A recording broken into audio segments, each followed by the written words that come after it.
Hello বন্ধুরা, career space YouTube চ্যানেলে আপনাদের সকলকে স্বাগত জানাই। আশা করি আপনারা সবাই ভালো আছেন। আজকে এই মুহূর্তে শিক্ষক নিয়োগ সংক্রান্ত যে সবচেয়ে গুরুত্বপূর্ণ আপডেট উঠে এসেছে, বিস্তারিত সেই সম্পর্কে আলোচনা করব। তাই ভিডিওটি অবশ্যই শেষ পর্যন্ত দেখবেন নিয়োগ সংক্রান্ত অনেক নতুন নতুন আপডেট পাওয়ার জন্য। যারা চ্যানেলে নতুন তারা চ্যানেলটিকে সাবস্ক্রাইব করে পাশে থাকা বেল বাটনে প্রেস করে অল নোটিফিকেশানটিকে অন করে রাখবেন, কারণ এমন ধরনের লেটেস্ট আপডেট নিয়ে এই চ্যানেলে সবসময় ভিডিও আপলোড করা হয়ে থাকে। যোগ্য অযোগ্যর তালিকা সিবিআইও জানে, এসএসসিও জানে। ব্রাত্য বসু শুক্রবারে জরুরি বৈঠক করবেন। সুপ্রিম কোর্টের নির্দেশে প্রায় 26,000 চাকরি হারা হয়েছে। যোগ্য এবং অযোগ্য বিতর্ক চলছে রাজ্য জুড়ে। সোমবার নেতাজি ইন্ডোরে চাকরিহারাদের একাংশের সঙ্গে বৈঠক করেন মুখ্যমন্ত্রী মমতা বন্দ্যোপাধ্যায়। এসএসসি নিয়োগ দুর্নীতি মামলায় 2016 সালে এসএসসি নিয়োগের গোটা প্যানেলই বাতিল করে দিয়েছে সুপ্রিম কোর্ট। ফলে চাকরি গেছে 25,753 জনের। তাদের মধ্যে যে সমস্ত ব্যক্তিকে অযোগ্য বলে চিহ্নিত করা হয়েছে তাদের বেতনও ফেরত দেওয়ার নির্দেশ দিয়েছে আদালত। যোগ্যদের কারো চাকরি যাবে না বলে নেতাজি ইন্ডোরের সভা থেকে চাকরিহারাদের আশ্বাস দিয়েছেন মুখ্যমন্ত্রী মমতা বন্দ্যোপাধ্যায়।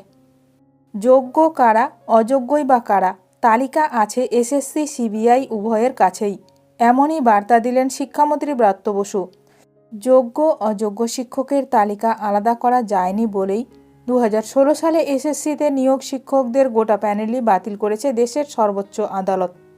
শিক্ষামন্ত্রী ব্রাত্য বসু বলেন, বিজেপির এক নেতা দাবি তুললেন মুখ্যমন্ত্রীর নেতৃত্বে একটা কমিটি হোক, কারা যোগ্য অযোগ্য বাছাই করুক। এটা তো ভুল কথা। যোগ্য অযোগ্য সিবিআই বাছাই করেছে। তারা দিল্লির এক সংস্থাকে দায়িত্ব দিয়েছিল। তাদের হার্ড ডিস্কও বাজেয়াপ্ত করেছে সিবিআই। শিক্ষামন্ত্রী ব্রাত্য বসু আরও বলেন, সেখান থেকে যোগ্য অযোগ্য সিবিআই বের করেছে এবং সেখান থেকে যোগ্য অযোগ্য সিবিআই বের করেছে। সেই তালিকার সঙ্গে এসএসসির দেওয়া তালিকা সম্পূর্ণ মিলেও গেছে বলে দাবি করেছেন মহামান্য সুপ্রিম কোর্ট। তাহলে যোগ্য অযোগ্যর তালিকা সিবিআইও জানে, এসএসসিও জানে, সেখানে আমার ব্যক্তিগত মত থাকতে পারে না। শিক্ষামন্ত্রী একই সঙ্গে বলেন, মাইনের পোর্টালও খুলেছে, মাইনে সরকার দেবে। কেউ কারো মাইনে দেয় না, মাইনে প্রাপ্য, নিজের অধিকারে যোগ্যতায় মাইনে পায়। সরকার কাউকে মাইনে দেয় মানে তাকে দখল করে দেয় না। আমি বলবো মাননীয় মুখ্যমন্ত্রীর উপর ভরসা রাখুন, যোগ্য চাকরিহারারা মুখ্যমন্ত্রী যা কথা দিয়েছেন তা রাখবেন। আগামীকাল বিকাশ ভবনে চাকরিহারাদের নিয়ে জরুরি বৈঠকের আয়োজন করা হয়েছে। ওই বৈঠকে থাকবেন শিক্ষামন্ত্রী ব্রাত্য বসু, এসএসসির চেয়ারম্যান সিদ্ধার্থ মজুমদার। দুপুর 2টায় বৈঠক শুরু হবে বলে খবর।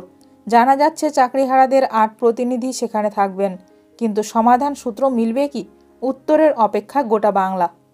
এখন দেখার বিষয় আগামীকাল কি গুরুত্বপূর্ণ খবর উঠে আসে। শিক্ষক নিয়োগ সংক্রান্ত সমস্ত রকমের আপডেট সবার প্রথমে পেতে এখনই আমার চ্যানেলটি সাবস্ক্রাইব করে রাখুন। ভিডিওটি ভালো লাগলে অবশ্যই লাইক করবেন। আজকের ভিডিওটি এখানেই শেষ করলাম। নতুন কোনো আপডেট নিয়ে দেখা হবে নেক্সট ভিডিওতে।